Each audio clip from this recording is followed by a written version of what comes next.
Across the Philippines, many individuals are silently battling diseases we don't always talk about. Sexually transmitted infections, HIV, and AIDS. These are not new, but misinformation and silence still surround them. Today, it's time to change that. It's time to become safe, informed, and united in this fight. STIs, or sexually transmitted infections, are infections passed from one person to another through sexual contact. Common STIs include chlamydia, gonorrhea, syphilis, and HPV.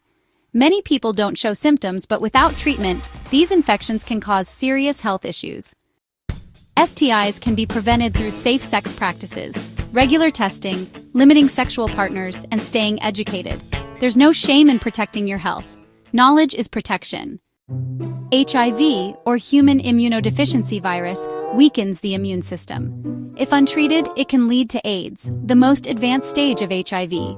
But today, with modern medicine, people with HIV can live long, healthy lives. HIV is not a death sentence. HIV is transmitted through blood, semen, vaginal fluids, rectal fluids, and breast milk. It is not spread by hugging, kissing, or sharing food. Stigma and fear only make things worse. Facts save lives. Testing is fast, confidential, and often free at health centers. If you test positive, treatment is available. With the right care, you can live well, work, and love like anyone else. Don't be afraid. There is support. There is hope. Filipinos are strong, caring, and united. By learning the truth, getting tested, and supporting one another, we build a future that's healthy, safe, and stigma-free. Every question asked, every test taken, and every conversation started is a step forward.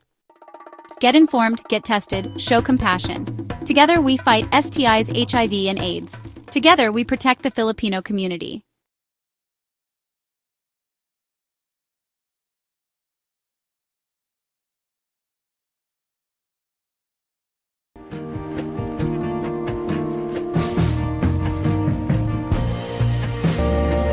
Si Dwin Dwin, isa sa pinakabatang nagpositibo sa HIV.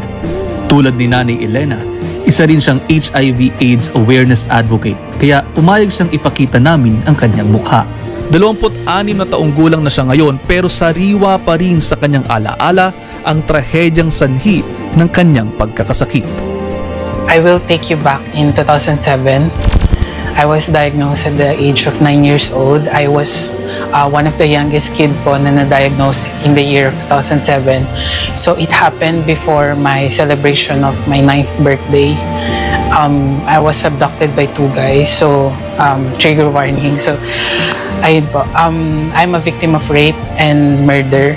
At that age, I don't know what will happen to me before the tragedy. So ayun po, after that, they found me after 4 hours of being dead. So I was being saved by my heart condition, which is the hypertrophic cardiomyopathy.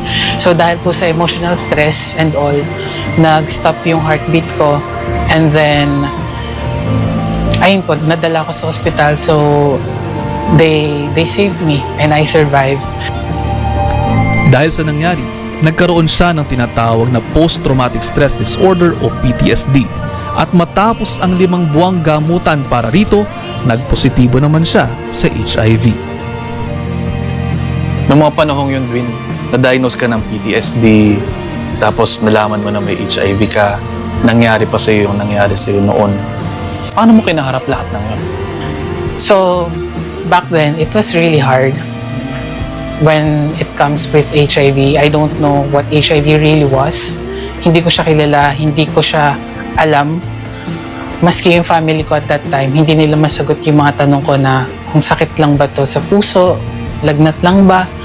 Hindi nila kayang sagutin because they have no knowledge at all. So, through time, they made a book which is na imbis na fairy tale book yung binabasa sa akin ng papa ko, ang binabasa niya sa akin is yung book po na ginawa nila for me na para mas maintindihan ko yung HIV. Hindi naging madali para kay Dwin Dwin ang mamuhay ng may HIV sa murang edad. Nung elementary po ako, alam po, syempre alam po lahat, maski lahat po ng guro, lahat ng estudyante na kaklase ko, alam po nila. And sa likod po ng silid-aralan, sa likod po mismo ng classroom, binigyan po ako ng sarili kong upuan doon, which is nandun po ako sa likuran. With the thought of baka makahawa ako. And then they required me to wear a mask, to wear jacket, na as in parang balot na balot ako, na kulang na lang pagkumutin ako. At that time, nalaman ko na the parents of my classmates wants me to get out of the school. Gusto nila akong matanggal sa school with the fear of baka mahawaan po yung mga kaklase ko. Naging mahirap din ito para sa kanyang ina na nasasaktan para sa kanyang anak. Hanggang sa ngayon, may mangilan-ngilan pa ring hindi lubos na nauunawaan ang kanyang kondisyon. I shared my story sa social media.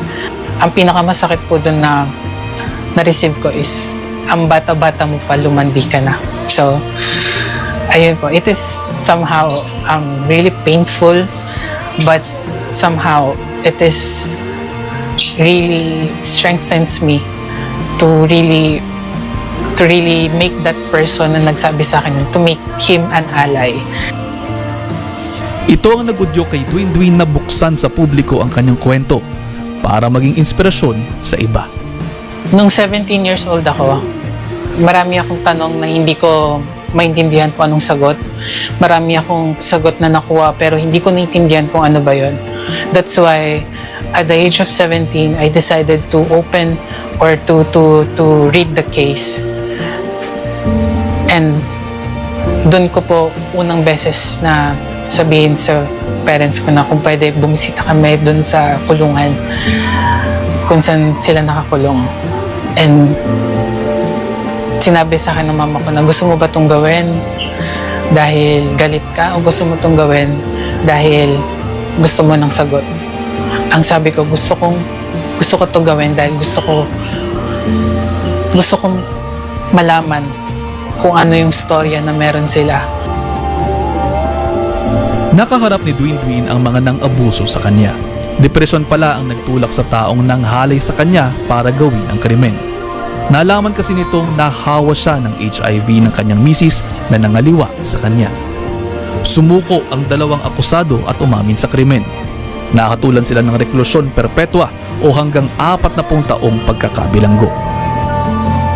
And nung nandun po kami sa kulungan, doon ko na po naririnig yung mga kasamahan po nila na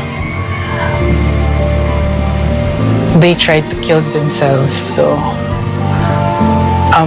for someone like me na pinalaki ng bukas yung pangunawa, bukas yung mata, what if kung ako yung nandun sa posisyon nila? And then, nung kinausap nila ako, wala silang ibang sinasabi kundi, sorry. Bakas pa ang mga pilat sa katawan ni Dwayne dahil sa mga tinamo niyang saksak. Pero hindi na raw masasakit na alaala ang nangingibabaw sa kanya, kundi ang kagustuhang makatulong sa iba.